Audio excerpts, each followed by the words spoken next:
मैं इस वक्त जनपद गाज़ीपुर में ज़रूर हूँ और आदिलाबाद के इस प्राथमिक पाठशाला विद्यालय के सामने इसी विद्यालय के पढ़े हुए बिहार के रहने वाले एक शख्स से मेरी मुलाकात हो रही है। मैं उनसे जानना चाहता हूँ, आपका क्या नाम है? मेरा नाम मोहम्मद आरिफ खां है जी। हमारा ये नानिहाल है। अच्छा। ये स्कूल आप देख रहे हैं, इसमें मैंने 5 क्लास तक पढ़ा है। हाँ। उसके बाद 78 या 77 में मैं अपने घर चला गया और सारी तालीम वहीं से लिया। मैं LLB करके आज वहाँ लॉयर हूँ, प्रैक्टिस करता हूँ, प्रैक्टिशनर लॉयर हूँ। और वैसे सियासी भी रब्ता रहा है, सियासत में भी रहा हूँ। अभी फ़िलहाल मैं प्रशांत किशोर जी की एक पार्टी है जन स्वराज जी, और उसी में मैं स्टेट कार्यकारिणी का मेंबर हूँ।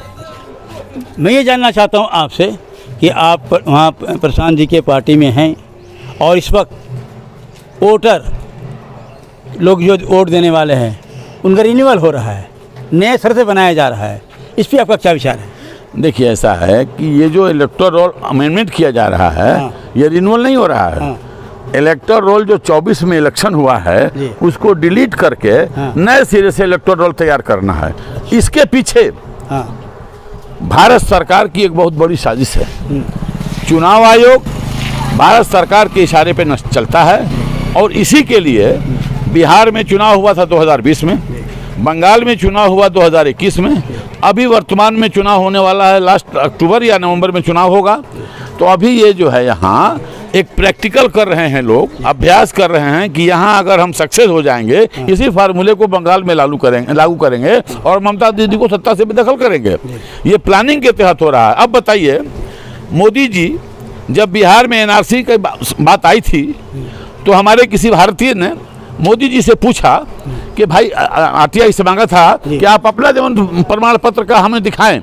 तो मोदी जी ने एक शब्द में कह दिया कि मैं जन्मजात भारतीय हूं, मुझे कागज दिखाने की जरूरत नहीं है। तो मैं आपको बता दूं कि ये जो है सिर्फ और सिर्फ मुसलमानों को टॉर्चर करने के लिए और मुसलमानों को कैसे हम कमज़ोर करेंगे उसी का एक कड़ी है जो बिहार में अभी उन्होंने लागू किया। अब बताइए, आज जो कहा जा रहा है कि जो भी आदमी 2024 में जिसका इलेक्टोरल में नाम है उस नाम को डिलीट कर दिया जाएगा और नए सिरे से फार्म भरा जाएगा। तो जब नए सिरे से आप फार्म भरेंगे तो आवेदनकर्ता अपना आधार कार्ड, अपना बर्थ सर्टिफिकेट, अपने पेरेंट्स का बर्थ सर्टिफिकेट ये लगाएंगे तब तो उनका इलेक्टोरल नाम में जुटेगा, अदरवाइज उनको छांट दिया जाएगा।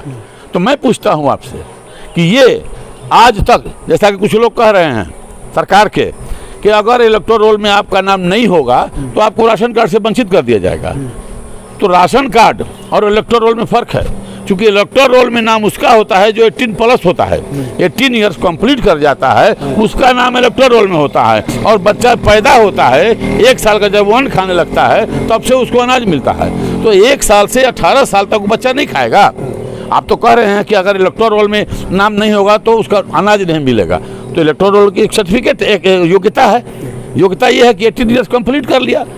तो ये केवल मुसलमानों को डराने का एक तरीका है और बिहार और बंगाल में कैसे हम सत्ता पाएंगे उसी का एक कड़ी बनाया जा रहा है। नहीं, मुसलमान के साथ दूसरी जात के लोग भी तो उनके पास में तो नहीं होगा। ऐसा है उनके, देखिए सबके पास NRC जब हुआ ना, आपने देखा संविधान में जो है 1955 में नागरिकता का एक कानून बना और उस कानून में ये कहा गया कि किसी भी देश का, किसी भी जाति धर्म का, गोरा हो काला हो, अगर भारत में आता है और 11 साल शांतिपूर्वक रह गया तो कलेक्टर के यहाँ एक आवेदन देगा कि भाई हम इस मुल्क में हैं, आप हमें नागरिकता दीजिए, और थोड़ा फॉर्मेलिटी पूरी करके उनको दे दी जाएगी। लेकिन ये कहते हैं कि अगर NRC के दौरान जितने लोग पेपर दिखाने में असफल हो जाएंगे उसमें सिर्फ मुसलमानों को छोड़ के सबको दे दिया जाएगा। कारण ये कहते हैं कि जो नॉन मुस्लिम हैं वो ईरान, इराक, पाकिस्तान, अफगानिस्तान से सताए हुए हैं और यहाँ आए हैं, इसलिए हम उनको नागरिकता देंगे, मुसलमानों को नहीं देंगे। तो वही हाल फिर इसमें भी करेंगे, इलेक्टोरल में भी, क्योंकि मुसलमानों से इनको खौफ है। 18%, 20% मुसलमान हिंदुस्तान और बिहार अन्य राज्यों में है। तो वो वोट सेकुलर लोगों के साथ सट करके अगर वोट करेगा तो इनको खामखा खतरा पैदा हो रहा है। तो वोट से तो हरा नहीं सकते हैं, तो ये साजिश कर रहे हैं हराने के लिए। तो इसमें सिर्फ मुसलमान ही ज़्यादा परेशान होगा या और जाति के लोग परेशान भी होंगे? पूरे बिहार में 14 करोड़ की आबादी है, उस 14 करोड़ में 99% लोग अफेक्टेड होंगे। लेकिन वही एनआरसी वाला मसला लाएंगे कि भाई इतने लोगों के पास कागज नहीं है, उनको क्षम्य है, वो उनको माफ़ कर दिया जाएगा, लेकिन माइनॉरिटी को माफ़ नहीं किया जाएगा। यही बात है। तो इसमें प्रशांत किशोर का क्या रोल है? प्रशांत किशोर ही नहीं, सारा विपक्ष इसके लिए आंदोलन करने को तैयार है। अभी बिहार में आने वाले 9 जुलाई को ज़बरदस्त इसका विरोध होगा और इनको चलने नहीं देंगे हम लोग बिहार के। ये मनमानी इनकी जो है, आप अकॉर्डिंग टू लॉ ये आप नियम के अनुसार है। ये कहाँ आज तक 52 से चुनाव हो रहा है भारत में, हमारे 52 से अब तक कभी कुछ नहीं मांगा गया। इलेक्टोरल रोल सिंपल ही है, 18 साल एज कंप्लीट किया, किसी बीएलओ के पास गया कि भाई इस बूथ के हम मेंबर, हमारे फैमिली के लोग मेंबर हैं, हमारा नाम इसमें ऐड कर दिया जाए। हम 18 ईयर्स कंप्लीट कर चुके हैं, दूसरा कोई सर्टिफिकेट ही नहीं चाहिए था।